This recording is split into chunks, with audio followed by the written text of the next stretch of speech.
Hi everyone, welcome back to our channel. Today I'm going to do a book review on Little Fires Everywhere by Celeste Ng.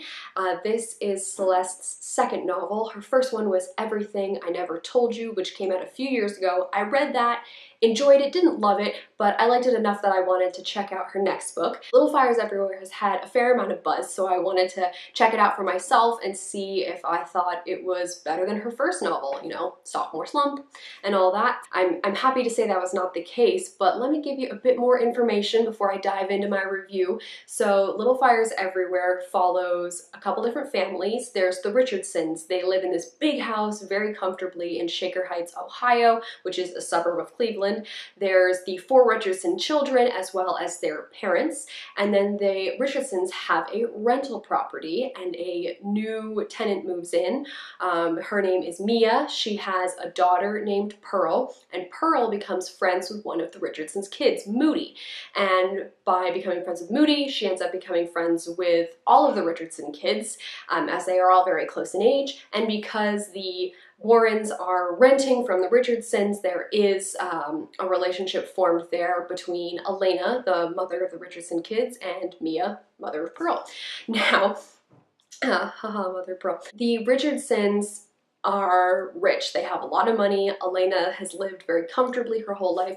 Mia has a different lifestyle. She's an artist, a photographer. She lives paycheck to paycheck, works odd jobs to earn some money to support her and Pearl, but otherwise very different lifestyle from the Richardsons. So because of this relationship that is building between these two families, that obviously is going to lead to some different interpretations of things. Amongst these newly building friendships, we also have a little bit of drama in Shaker Heights. The McCulloughs, which are friends of the Richardsons, also very well off. They are trying to adopt a Chinese-American baby. So in this Shaker Heights community, which is traditionally been very perfect and everybody has their place and everybody does what they're supposed to, we're going to have some rifts building. This book does have some excitement in it. It has some moments of the plot kind of pushing things forward, but I think generally it is very character driven. I was sucked into this a bit more than I was with Everything I Never Told You, but generally I feel like somebody who enjoys plot driven books would not be pulled in by this. Typically I am that kind of person. I am not big on slow, drawn-out novels where the characters might speak to someone else, there's a little bit of a rift, things are solved, you know, characters sitting inside their heads thinking a long time. I'm not really that kind of person. I like plot, I like things happening, I like to feel the tension, and this was not like that, but the thing was I still really liked it. I think Celeste Ng's writing style is just so good, and it was something that I liked about Everything I Never Told You as well, even though that one was very in the characters' heads.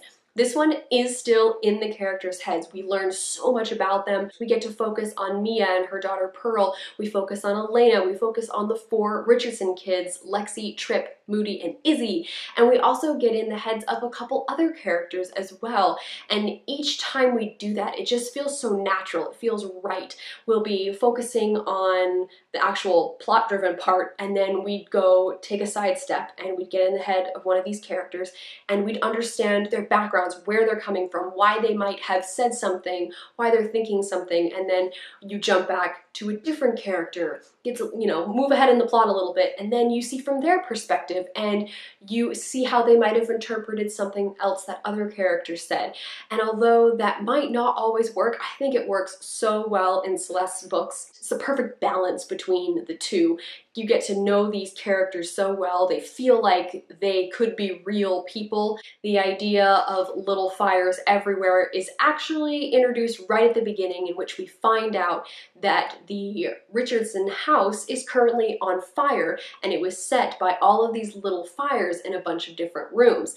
Once that's how the book opens, and then we jump back about a year or so and figure out what led up to all of these little fires being lit in the house. I really like the way that was done as well, because it created this tension right at the beginning, these questions of what happened, why did this happen? You know, characters might be thinking one thing, but is that really why it happened, and is that really who did it? You know, it just creates this excellent little bit of tension at the beginning before diving into the story, getting to know these characters and circling back around. So you might have certain opinions at the beginning and they might have completely changed by the end. Some of the issues I thought I felt one way, and then I would get to hear from another character's perspective and I'd empathize with them as well. And I think that's a sign of excellent writing, when you think one thing and then you can be convinced to maybe think the other way, or you don't even know which way to go because both characters, like, no one's wrong necessarily. What is right? I just love how Celeste Ng is so good at writing such realistic characters and making you understand things from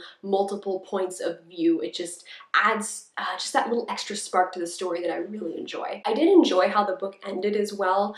It was kind of like we stepped into these characters' lives for a year or so and then left when things had maybe calmed down a little, but not really. I mean, there was still stuff happening. Like, it was very obvious that lives were continuing on, everything wasn't wrapped up all nice and neat in a bow, but it felt like the right time to leave. I mean, I certainly could have read more about these characters, but I really did enjoy how the book decided to end it. Now, normally there's a little bit of negativity in these reviews, something you didn't like about the book, something you wish would have been changed, and honestly, I don't feel like there's anything negative I can say about this book. I really liked how it was done. I don't think anything could have been done any better.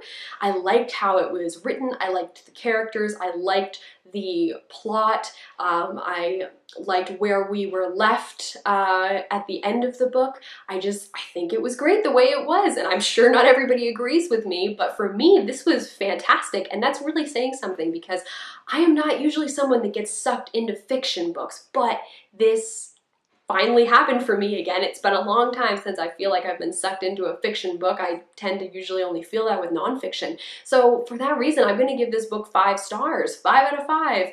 I was listening to it as an audiobook and I was doing a fair amount of driving one weekend, and I was excited to actually get back in the car and listen to the book because I knew that I was going to be going back to these characters that I found so fascinating, dealing with these situations that I found so interesting. So definitely a really great reading experience for me. I should also make a side mention that if you have the opportunity to listen to Little Fires Everywhere as an audiobook, I would recommend it. I really like the narrator's voice, the pacing, it felt right for the story for me. So thumbs up to the audiobook as well. If you guys have read Little Fires Everywhere, definitely let me know what you thought of it down below. Did you love it like me, or did you not like it as much? Maybe if you have a favorite character, you can let me know who you really liked. I don't think I had a favorite character, honestly. They were all interesting and flawed in their own ways. I also want to mention that there is a TV series being produced based off of this book, so let me know if you're interested in watching that when it comes out. I definitely am. As always, all of our links are down in the doobly-doo. You can check those out if you feel so inclined. Thank you guys very much for watching, and I'll see you later.